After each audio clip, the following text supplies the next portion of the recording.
So if you can't do anything impressive on guitar, at least you can sound like you can do something impressive on guitar. So today we're focusing on sounding impressive, and then maybe by accident, you actually will be impressive, because we're all just trying to impress at the end of the day anyway. So this is really easy.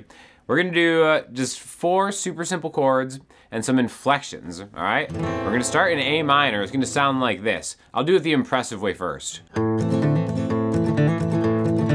It sounds so fast, right? E minor, or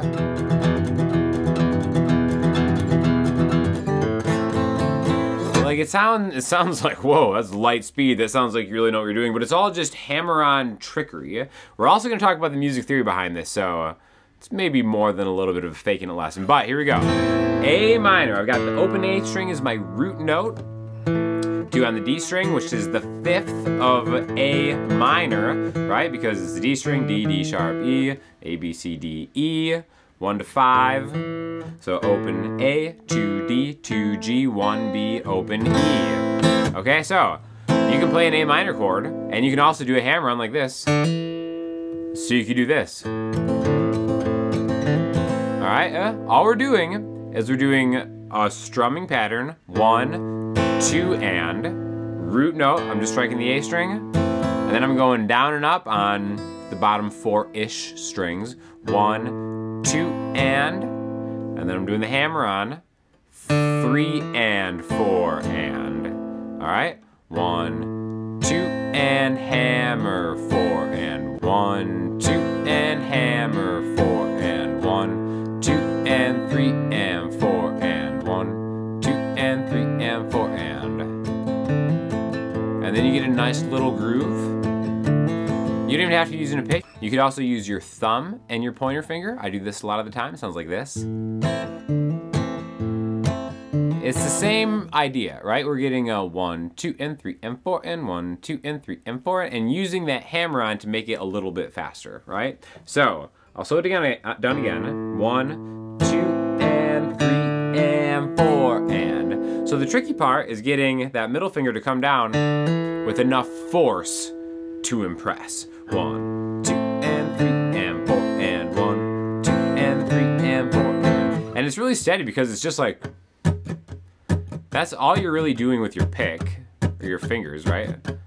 That's easy enough. So the great way that you're practicing it is you're actually practicing selectively hitting just a root note and then the rest of the strings, but it comes in really handy when you do it with other chords, okay? So the first variation we're gonna do is an E minor chord, right? Open E, 2 A, 2 D, G, B, E. And again, so E is our root note now, and then we're gonna alternate between E and the second part of the A string, A sharp, B, E and B. Wait, what's that again? E, F sharp, G sharp, A, B, a root and its 5th, which happens all the time in music, right? 1, 5.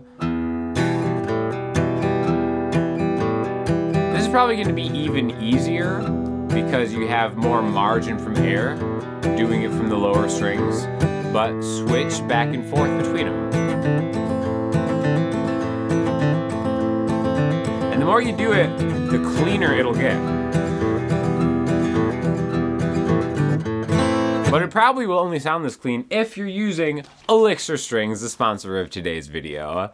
You guys know that I love Elixir Strings. I use them on basically every single guitar that I've ever owned my entire life just because they're the best. So, if you're still trying to sound impressive, it's gonna be a waste of time if you don't have impressive strings on your guitar. Elixir Strings are the best strings, super reasonably priced. They last way longer than regular uncoated strings, so by the time you actually wear through a set of these, a lot of times they actually sound better as they get older too.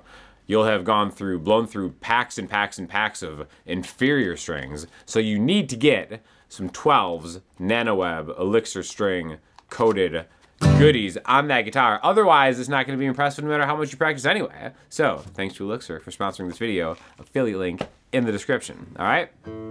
So what we're doing from a theory standpoint is we're taking the root note and we're alternating it with the 5th note, but we're arriving at the 5th note from the 4th note.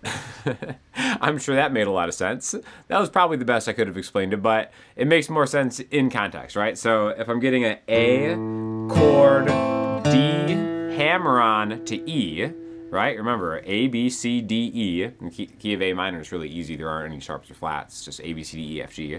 We're just going A, B, C, D to E, right? 1, 4, 5. That's kind of how it sounds. 4, 5, 1, 5, 1, 5, E. A fifth from E. A.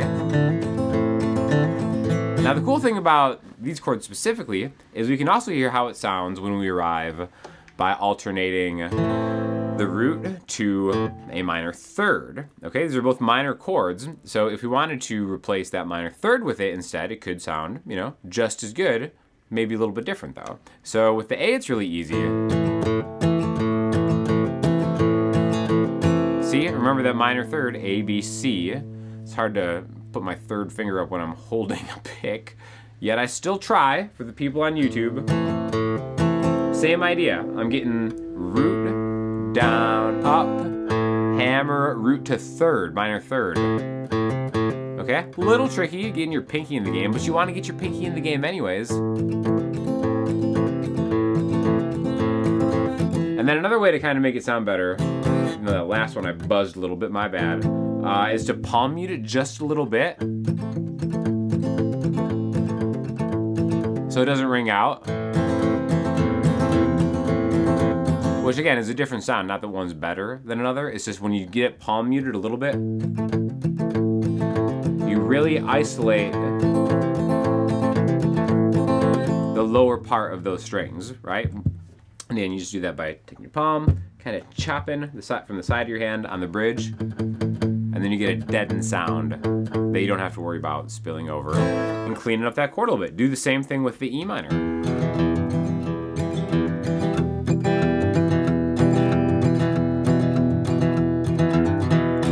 So there is a difference between hammering on from the 4th to the 5th or the root to the minor third. Now we're just using minor chords. It would be silly not to take this party and transfer it into the major chord section.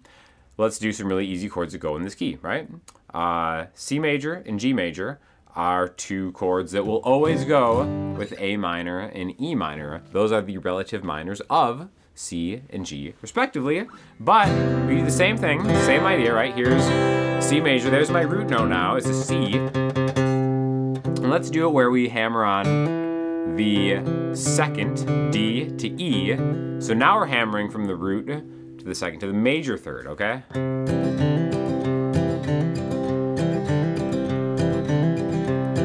Right now it's a much more hopeful, happy sound.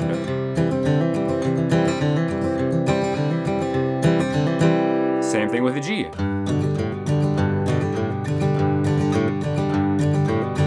See how I'm doing that? I'm getting that root, then I'm getting that open to 2, G, A, B, G, C. I would actually probably play it like this for the G, just because it's easy to go back from C to G instead of C to G, like that. So now we've got 2 minor chords and 2 major chords respectively. Let's do them together, back to back, and then we'll talk about moving it so you can do this with absolutely any chord, even if you're not in an open position like we are so far. A minor.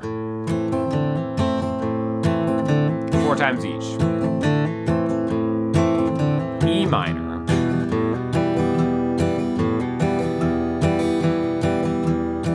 C major.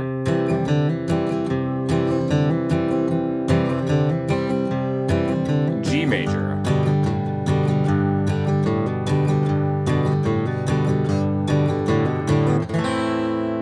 Okay, so it sounds really good, doesn't it? Sounds pretty impressive. Sounds like I know what I'm doing almost.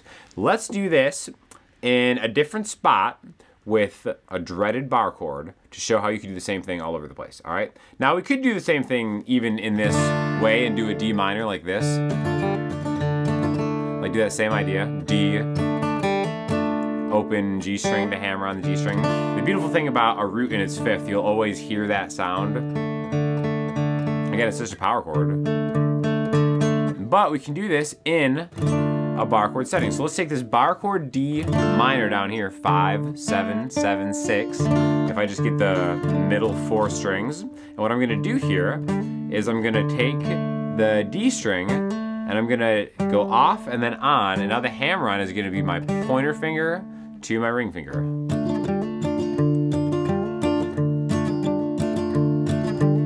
Okay? So right there, it's the same idea, and because we're thinking of a root, and it's fourth to the fifth, it's still the same sound. And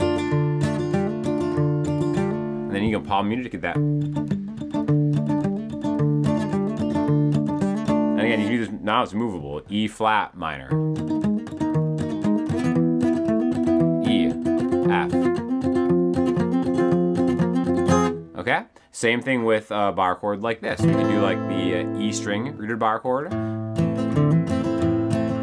This is A minor, so 5, 7, 7, 5 all the way down. B flat minor. B minor.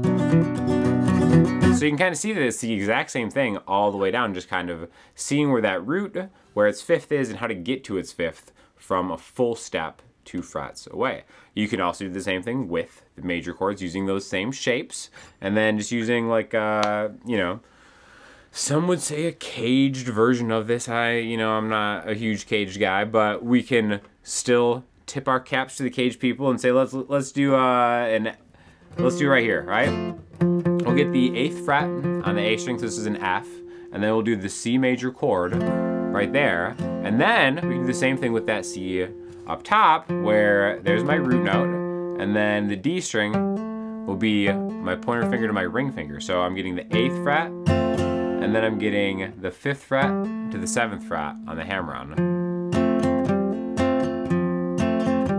And then I do the same thing with the G shape, which now again is a C. And then this lines me up right back with, guess what, where I started just a minute ago with the D minor. And again, all of that is by taking a simple strumming pattern and then just starting to incorporate some kind of dashing and daring little hammer-ons into it with just a little bit of picking panache. You know what I'm saying?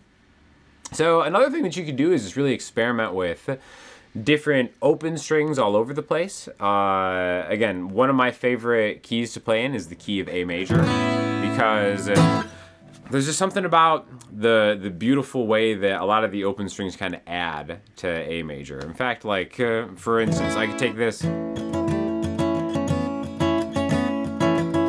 maybe that open B string, if I have 7, 7, 6, 5 on the middle, I can open that B string up,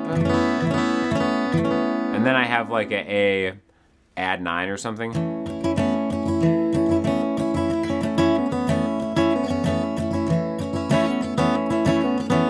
And then I do the same thing with, like, maybe like the other chords in there. And then kind of just, using those little open strings in between stuff to kind of make cool things. Or I can just use the root note.